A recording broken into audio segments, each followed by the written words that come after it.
Marathon County Extension Education and Economics Development Committee. Pledge of Allegiance.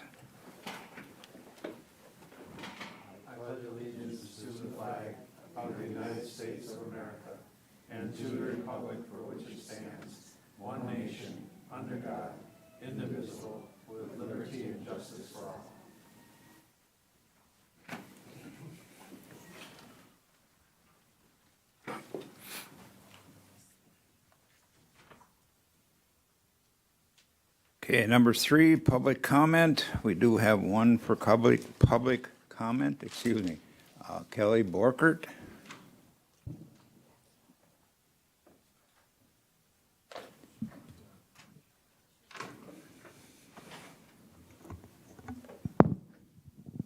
Thanks. How's that? Everyone can hear me okay?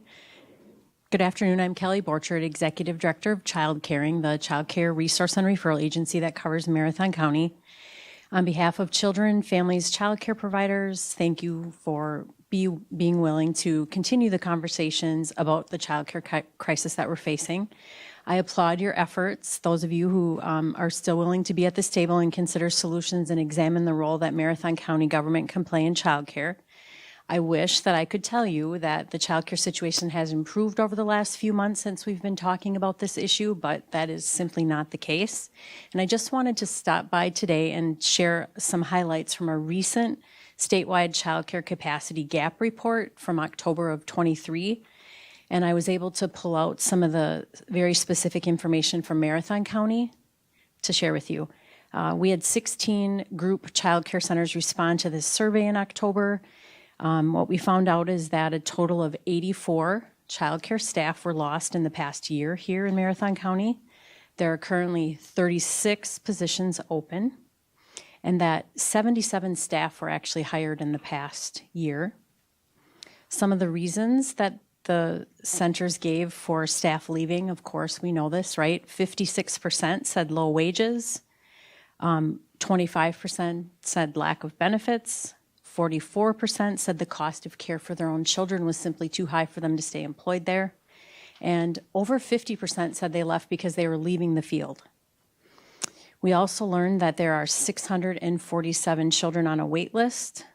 Over 500 of those children are on wait lists for underage 2. One of the questions that we asked near the end of the survey was, please share what is most needed for your program to remain open long term. And no surprise, many of them said, we need more money to pay our staff livable wages. Our program is in search of ways to pay staff higher wages. We can't afford to lose any more staff. We need support so that our families and staff can afford to bring their children to child care, along with being able to work and not have to give their paycheck and then some to the center. We need higher wages and ability to offer benefits for staff, higher wages, staff benefits, qualified staff. Again and again and again, that's the response that we heard, and so wanted to share that information with you. Again, thank you for the time to be here today, and thank you for continuing the conversation. Thank you. Thank you, Kelly. Okay. Moving on to number 4, approval of the December 7th EEED committee minute meetings. I will take a motion. Motion by Becky, second by Tom. All those in favor, say aye. Aye. Aye. Opposed? Motion carried. Policy issues for discussion and potential committee determination. Operational functions required by state ordinance, resolution, or policy. 6A, Marathon County's role in providing affordable, high-quality external child care. A1, child care resolution. Do we have any questions on the resolution? Supervisor Rosenberg?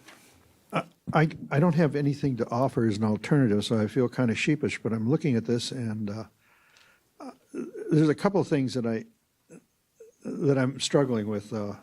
One of them is The first whereas, it says directly impacts Marathon County families and indirectly Marathon County businesses. I'd opine that it directly impacts Marathon County businesses. The other thing is it lists a bunch of taxpayer money that was been put in the last several years, or the last 12 months, but those funds are shrinking away. It leaves the illusion that that's going to continue, and it apparently is not. Both state and federally, they're looking at those issues. It says, therefore be it resolved that Marathon County to subsidize, is not the role of Marathon County to subsidize the operational costs of external child care using taxpayer funds. Philosophically, I agree with that, but we don't know what's going to come out of the state or out of the federal government. And I would think, why would we shut down? The county isn't in a position to give substantial funds or that it's sustainable. But if we can give a boost a little here or there to get things rolling, we should be doing it. I'm all in favor of the county working to facilitate public-private partnerships to move ahead, but I'm going to be voting against this because of those things that are in here. It leaves the wrong impression. Thank you. Okay, thank you. Supervisor Robinson. Thank you, Mr. Chair. I had shared a draft, a substitute with Supervisor Baker prior to the December board meeting, and it's been circulated to you right now, and I apologize for the lightness. I think the desire was to try to get various parties. Kelly, the Chamber of Commerce, Dave Ekman is very interested in this issue, and others to try to work on a comprehensive approach. I think the concern is that the role of Marathon County may be limited both by our constraints in statutes and what we can subsidize and what we can't. And I think the philosophical argument of should we subsidize the operational cost of a business, and this amendment tries to leave the door open for us to at least engage in public discussions on public-private partnerships in potentially using what's left of limited ARPA dollars this year for subsidizing some of the facility improvements that would free up dollars for potentially wages and other things. But there is an alternative. It may not be everything to everyone, but it would be another viewpoint. We know that there's a child care crisis in Marathon County. We know there's a child care crisis in the state of Wisconsin, as well as the United States. People haven't, people can't afford child care, which is a critical issue that I think government at a higher level will need to address. But I think that there is a potential role for the county to be at the table for the discussions, not only for our own employees, because it has impacted our ability to both attract and retain employees. We have a responsibility to those employees to try to make sure that there's adequate child care, but also if we can facilitate the business community and those in need of child care in having a discussion about how to best approach this issue, I think it would be worthwhile. So I look forward to continuing discussions, and I don't know that anybody's got the right answer. I think that there are probably a number of alternatives that we can look at, but I offer this substitute at the last minute today, but for an alternative, but not necessarily an end product. Thank you. Any other comments? Supervisor Rosenberg? I guess you had mentioned ARPA funds, John, and I'm thinking that this says be it resolved that it is not the role of Marathon County government to subsidize operational costs of external child care using taxpayer funds. Isn't Isn't ARPA taxpayer funds in some way?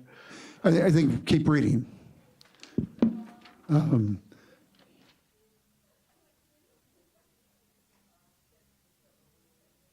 There's a difference between operational costs and capital costs. And I think if you heard the discussion earlier, in other counties had put money into the capital costs. So I would differentiate those between facilities. I know Kay Palmer, who has been at some of these meetings, has put forth a number of projects that could be done at childcare places, whether it's HVAC improvements, other improvements to their facilities that would then free up money for the operational side.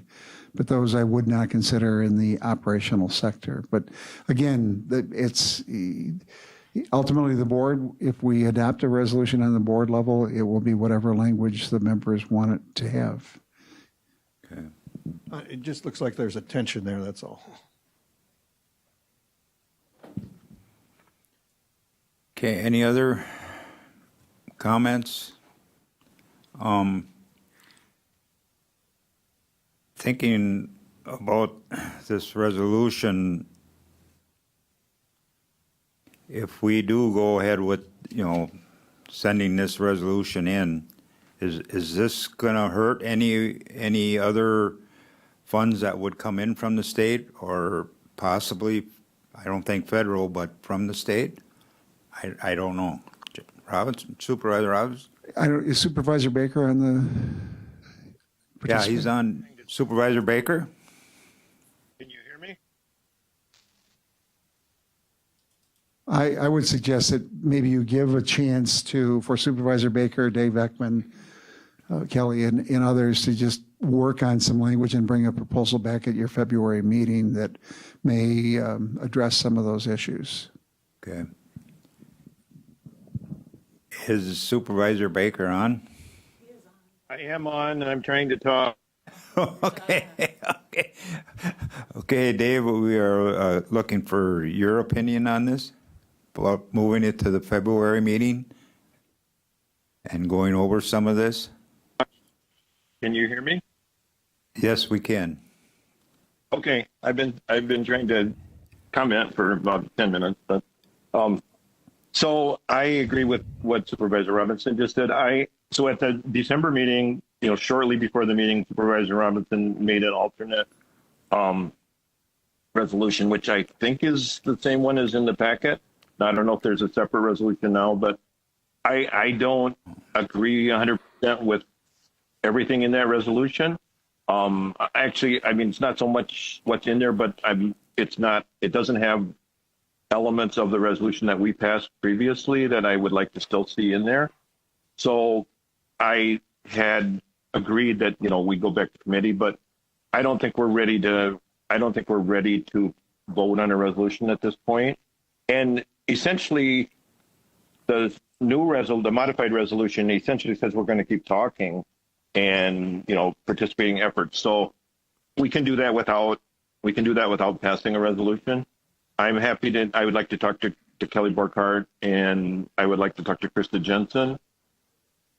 And also I would like to talk to Kim Weber if she would be willing to talk about childcare. So, I would, and then, Supervisor Robinson, Supervisor Lemmer, whoever else is interested. So I'd like some time to go back and, put together a plan and come up with a new plan and resolution before we take a vote at the BBB level. If that would work for everybody. Okay, thank you, Supervisor Baker. So then, is it up with the committee to keep reviewing this and getting more information? Is that fine with the committee? Do we need a motion? Do we? I don't know, do we?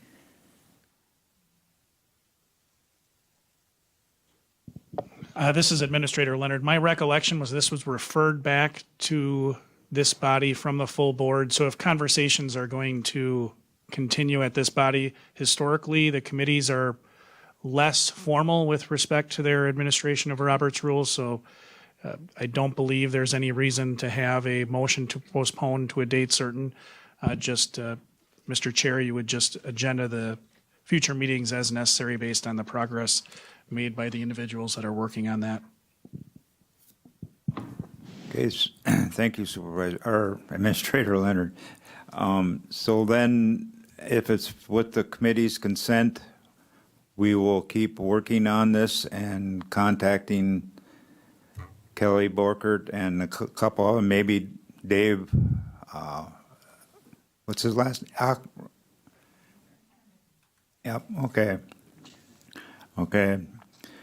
Okay, so we will put it on for February discussion, and hopefully we have more and better information. Okay.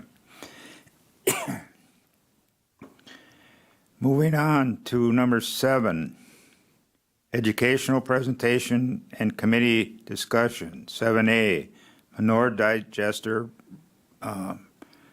producer for county consideration. Now, do we have information,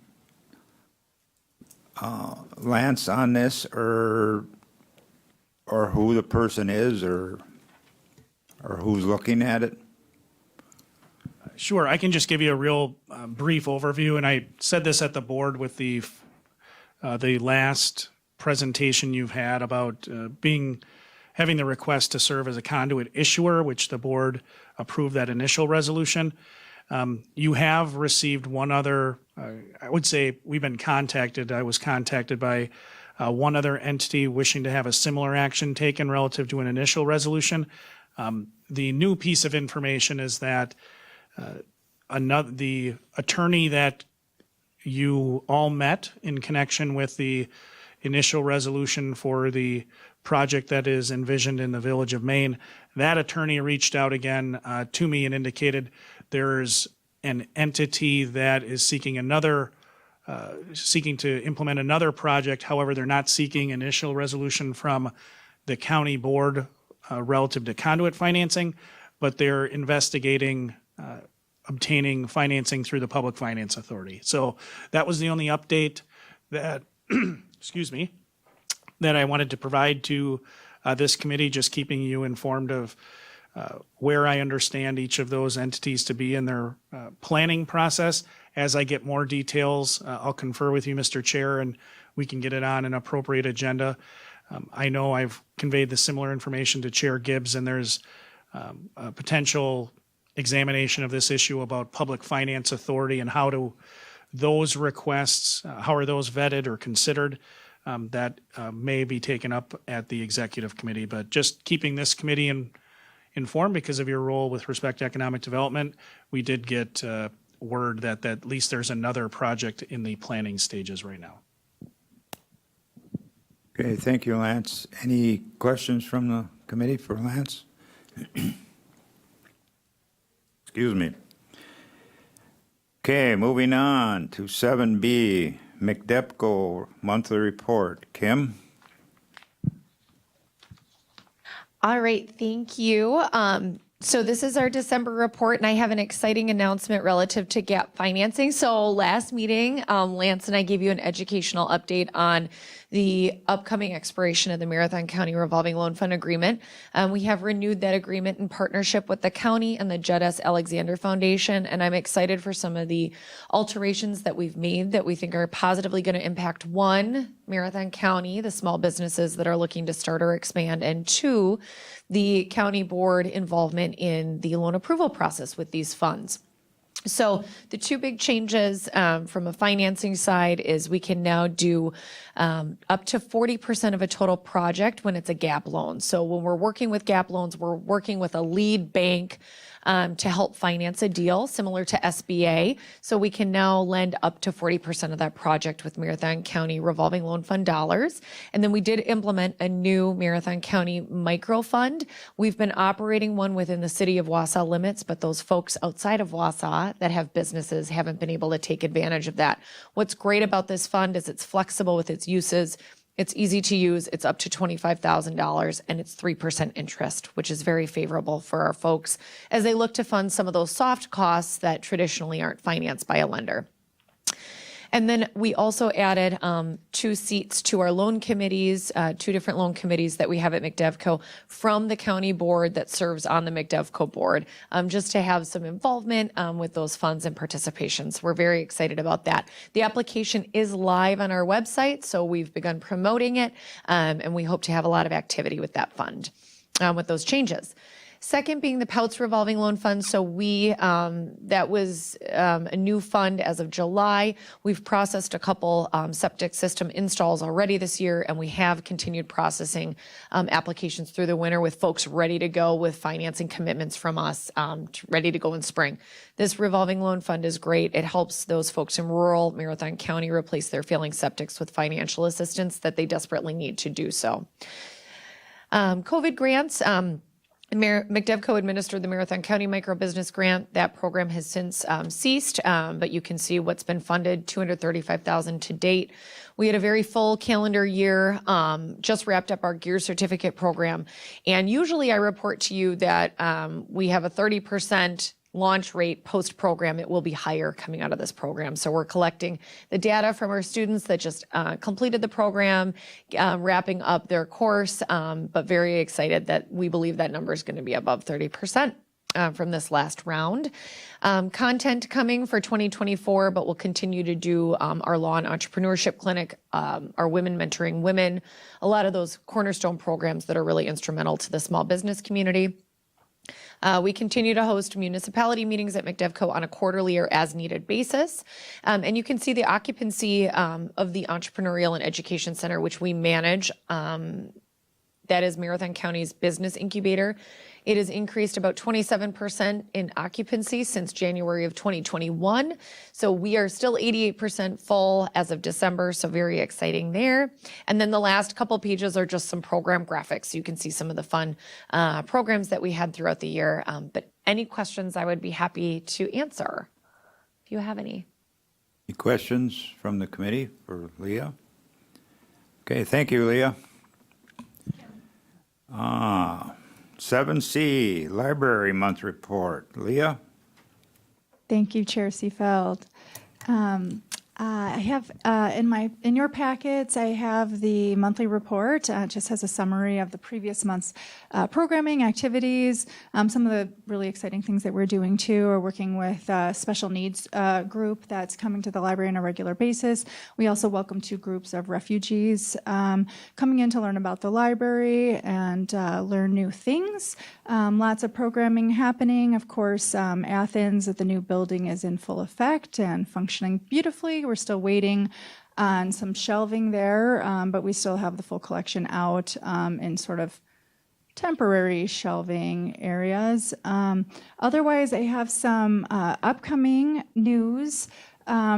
The most sensational news that we have is that we are inheriting a replica Triceratops skeleton. It is ginormous, and I'm sad to say that the Colossal Fossils group that originally owned this beautiful exhibit, they're closing shop, and they offered the Triceratops to us, and we discussed it with the team, and we at a period of time we had a prehistoric sloth skeleton, and that was a huge hit with children and adults alike. So we thought we would take up their offer, and we will be having a Triceratops as soon as we can figure out how to relocate and assemble the beautiful exhibit. It'll be in the first floor rotunda area, if you're familiar with the library, by the periodicals and newspapers. So that's exciting. We hope to keep it up for an entire year, and if feasible, the plan going forward after that full year is to disassemble and reassemble it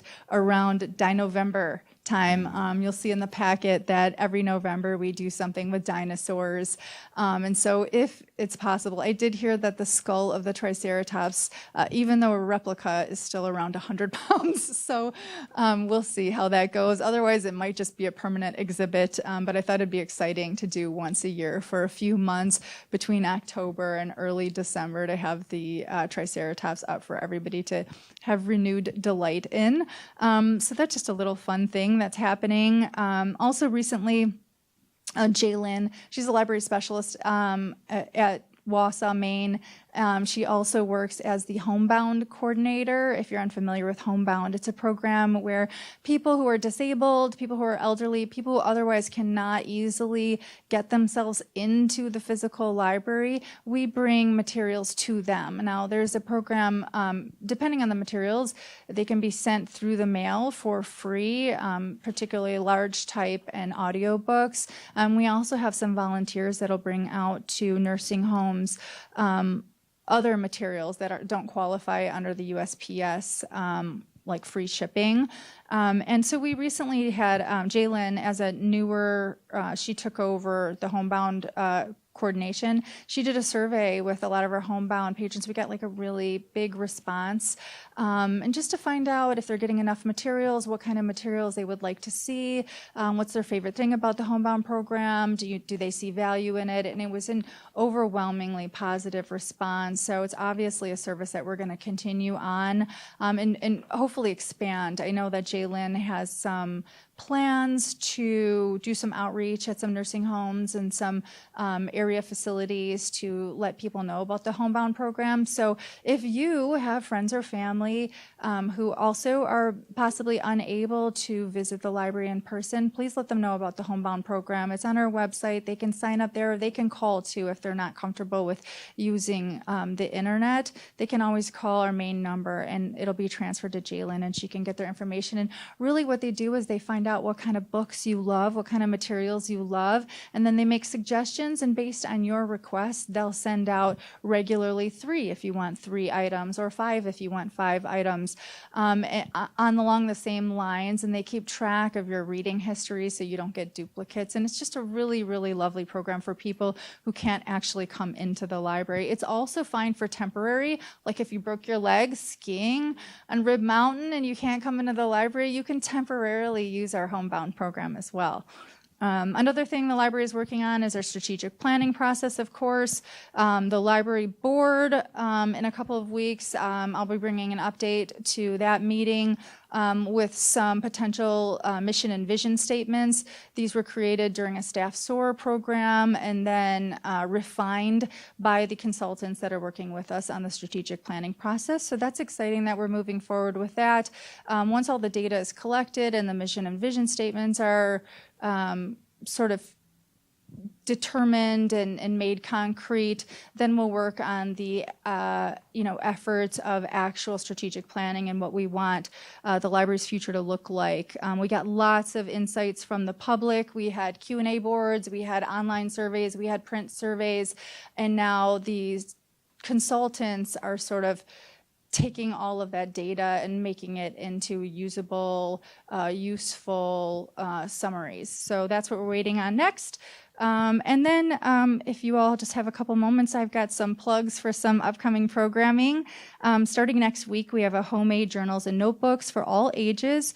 That's happening at the Mosinee branch. And they're doing it on Monday and on Tuesday. So depending on when you're available, they have a morning session and an afternoon session. Spencer has had a cribbage at the library program, and that's been kind of a hit with some of their patrons, so that's continuing on.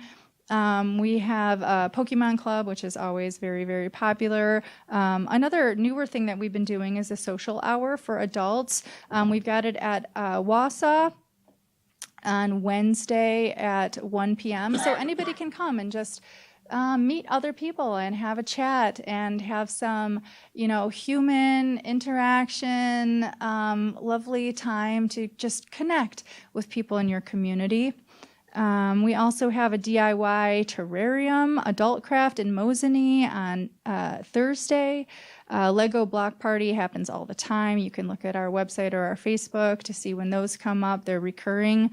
We're also building up our teen group. We have a new youth services library specialist who's got a real knack with young adults. And so we're trying to build up some of that programming and bring teens into the library. It's, one of those demographics that are always challenging, along with young professionals. Once they become families, we get them. Once they're seniors, we get them. Little children we get, but the teens and the young professionals. So this library specialist, I think, is just going to do great things with our teen programming and hopefully excite and get renewed interest from our young adults into the library. So any questions, I'm happy to answer. Otherwise, you can check out all of our upcoming events on mcpl.us or on any of our social media outlets.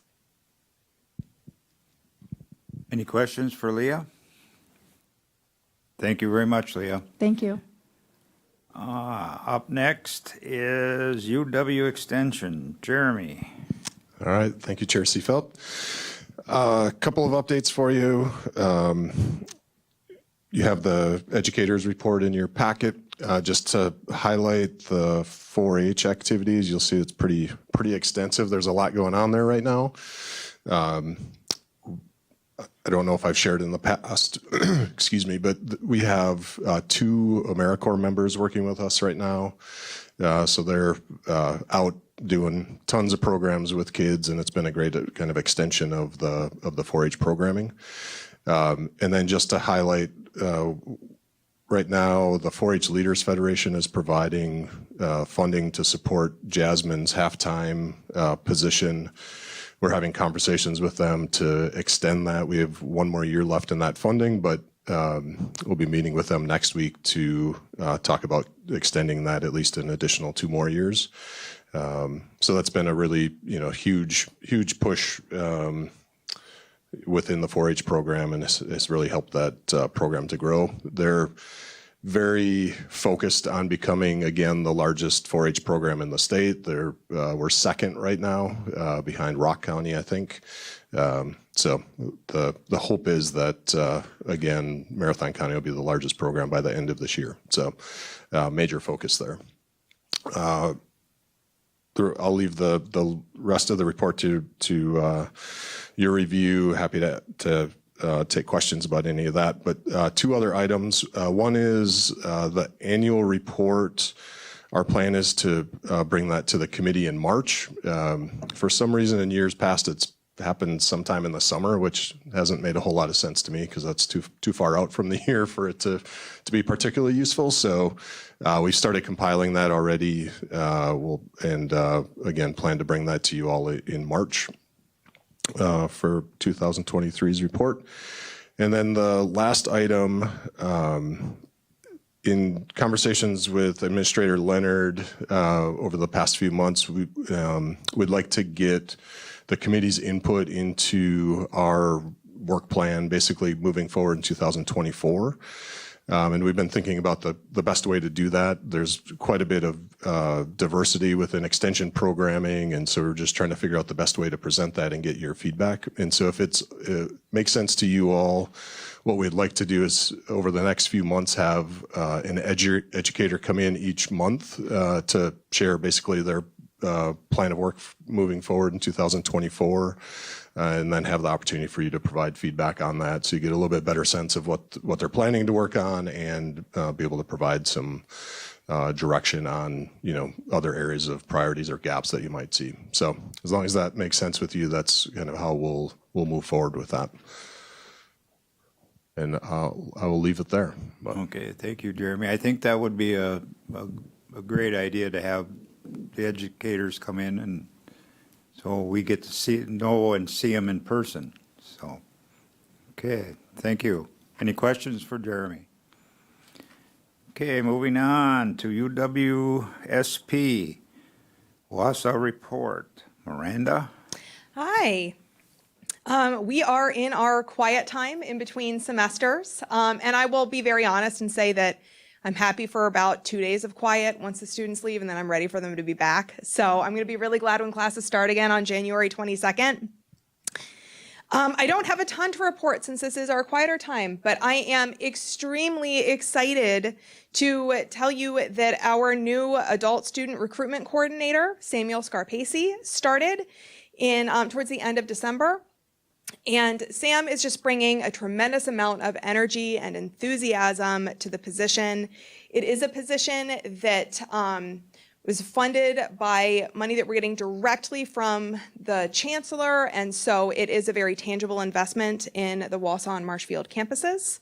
So Sam is going to be getting out and about in the community a lot here and in Marshfield, working with adult students, getting them into bachelor's degree completion programs. So the focus really is on connecting students with resources that are going to help them advance in their careers or to pivot to a new career.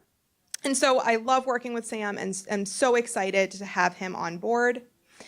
And though we don't have our students on campus until later in the month, we do have a really fun event happening next week with our annual Good Ideas Conference. That's going to be next Tuesday through Thursday. And so I believe the latest count I heard from that is that we're going to have about 86 or so participants coming to campus for 3 days of lectures and classes. I'd be happy to answer any questions. Okay, any questions? Supervisor Rosenberg? How's enrollment doing?